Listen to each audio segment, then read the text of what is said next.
எல்லாம் வராங்க, நீங்க ஒத்தி வைக்கிறீங்க. இந்த கூட்டம் அவசர கூட்டம் யாருக்கும் தெரியாம ஒரு வார்டுக்கு மட்டும் நீங்க கவனம் பண்றீங்க.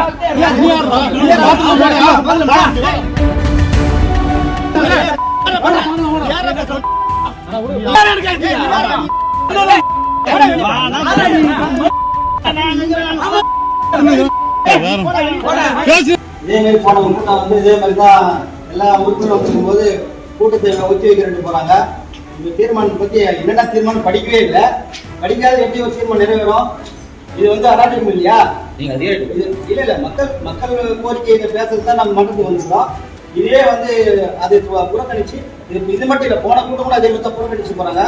எந்த தீர்மானம் படிக்கவே இல்லை, எப்படி தீர்மானம் நிறைவேறும்? போன கூட்டத்தை வச்சு தீர்மானம் போட்டாங்கல்ல, அதிகாரிகள் கேட்டீங்களா சம்பந்தமா? அதிகாரிகள் சொன்னா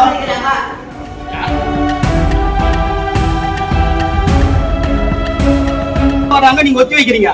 இந்த கூட்டம் அவசர கூட்டம் யாருக்கும் தெரியாம ஒரு வார்டுக்கு மட்டும் நீங்க கவனம் பண்றீங்க. எல்லா மக்கள் இல்ல நில்லுமா ஏமா எங்க மீட்டிங் எங்களோட வச்சுவோட மீட்டிங் வந்துட்டு எங்களோட யார் சொல்றாங்க கவுன்சில் எங்க போறீங்க? அதிகாரிக்கு போறீங்க. கவுன்சில் மீட்டிங் கூட எங்க மீட்டிங் எந்த அதிகாரி பார்க்க போறீங்க? எந்த அதிகாரி பார்க்க போறீங்க? மக்கள் பிரச்சனை அப்படியே குடி தண்ணி இருமடம் குடி தண்ணி இல்ல, கொசு தொல்லை இருக்குது. இது அறிக்கை கேட்காம நீங்க எந்த அதிகாரி பார்க்க போறீங்க? எந்த அதிகாரி பார்க்க போறீங்க? சொல்லுங்க, நாங்களும் வரோம். நாங்களும் வரோம். அந்த அதிகாரி போலாம். இந்த ஊர்ல வந்து கொசு தொல்லை தண்ணியே இல்ல. எந்த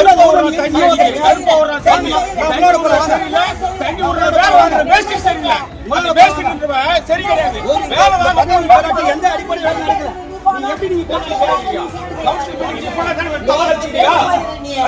சொல்லி எங்க போறீங்க?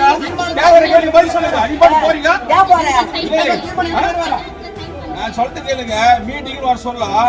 நீங்க ஒரு சட்டம் போன மாசம் ஒரு சட்டம் பண்றீங்க, அது என்ன அர்த்தம்?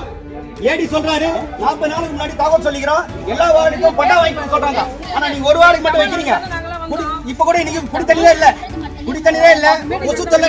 நைட்டு தூங்கவே முடியல, வேலையே செய்யல, யாரும் வேலை செய்யல. ஆனா இந்த தீர்மானம் வந்து வரவு செலவு